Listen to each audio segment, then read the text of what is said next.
শ্রীলঙ্কাতে একটা rail station আছে, আমি সেটার নাম জানি না। সেই রেল স্টেশনটা হচ্ছে আপনার মানে একেবারে সমুদ্রের তীর ঘেঁষে, মানে এই পাশে সমুদ্র, পাশে রেল লাইন, তারপরে স্টেশন আছে অনেকগুলো, এরকম স্টেশনটা আছে। সত্যি কথা, এই জায়গাটা দেখার পর খুব ইচ্ছা হয় যে যাওয়ার জন্য, মানে ওই দিকটাতে মানে যাওয়ার জন্য আর কি। শ্রীলঙ্কাতে এত সুন্দর একটা জায়গা, সমুদ্রের একেবারে কুল ঘেঁষে রেল লাইনটা হওয়া, প্রত্যেকটি স্টেশন নাকি সেম এরকমই।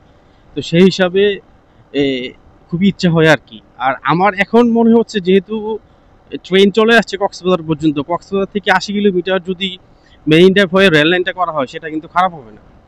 এবং সেটা পর্যটনের জন্য, আমাদের দেশের পর্যটনের জন্য, ভবিষ্যৎ মানে পর্যটনের যে সম্ভাবনা আছে, আমি মনে করি সেটা আরও বেশি বাড়বে। কারণ আপনি দেখেন, আমাদের বাঙালি কিন্তু এখন প্রচুর ঘুরে, বাংলাদেশি মানুষ এখন প্রচুর ঘুরতেছে। সেটা যদি আপনি পর্যটন এলাকায় না আসেন, আপনি বুঝতে পারবেন না। আর যদি আপনি বিভিন্ন ট্রাভেলসে জব করেন, তাহলে ওনারাও জানে যে আসলে মানুষ প্রচুর ঘুরতেছে। সেই হিসাবে যদি কক্সবাজার থেকে টেকনাফ রেল লাইনটা করা হয়, আমি মনে করি খারাপ হবে না, এবং সেটা প্রফিটেবল হবে। যদি ভালো মানের ওইরকম মানের ট্রেন দেওয়া যায়, যেটা সাধারণত পর্যটন বান্ধব ট্রেন যেগুলা, সেইগুলো যদি দেওয়া যায়, তাহলে আমি মনে করি খুবই ভালো একটা সম্ভাবনা আছে।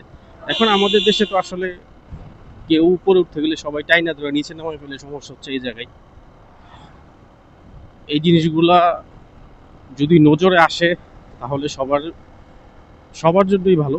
আপনি কক্সবাজার থেকে ট্রেনে চলে আসলেন, 80 কিলোমিটার রাস্তা আপনার গায়েই লাগবে না, মানে কোনো মনেই হবে না যে আপনি কোথাও যাচ্ছেন, তাই না? এরকম দৃশ্য দেখে দেখে আপনি চলে আসতে পারবেন, সেটা খুব সুন্দর না? সেই হিসাবে যদি ভাবে পর্যটনের যারা আছে, খাতে যারা কাজ করে, ওরা চিন্তা ভাবনা করলে হয়তো অদূর ভবিষ্যতে হলেও হতে পারে।